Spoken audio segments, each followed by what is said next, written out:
And it was in the days of the cold rain that a cry rose in the city. For in the quarter of Alder Row there was found a young woman, slain in her own dwelling, and the night was heavy with the sound of sirens. And the watchmen came and set a cord about the place, saying no man might enter, for the ground was defiled with blood. And behold, there came a man from the shadows, his garments wet, his eyes fixed upon the door.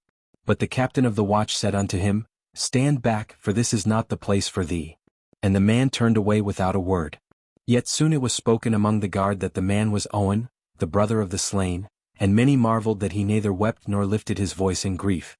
Now they laid hold upon a certain man named Milo, a thief well known in the streets, and they said he was seen near the house that night.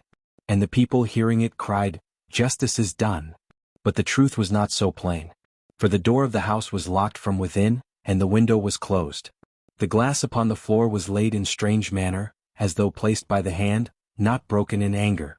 And the time of death was uncertain. Some among the healers said it was near midnight, others before the lamps were lit. And in the records of the watch there were minutes missing, wherein no sound was kept and no image was made.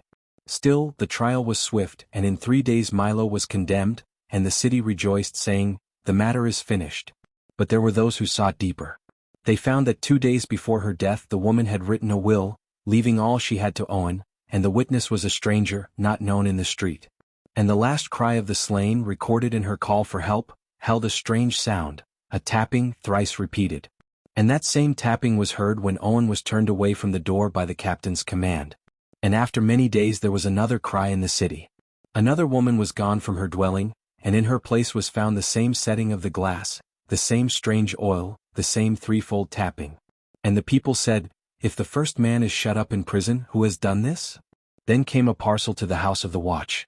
And within it was a knife bound in cloth, and upon the cloth a number, the number of a badge. And the captain, seeing it, was troubled. And even as the sun went down, there came another call to the watchman. No voice was heard, only the breath of a man and the tapping, thrice repeated. And the place of the call was found to be within the house of the watch itself.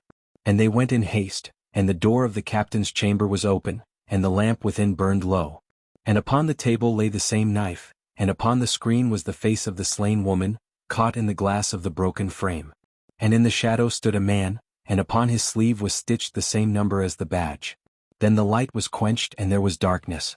And the tapping was heard once more. And it came to pass, when the light was quenched in the captain's chamber, that the watchmen stood still, for fear was upon them. For in the darkness was heard the sound of the threefold tapping, slow and measured, as the striking of a hidden clock.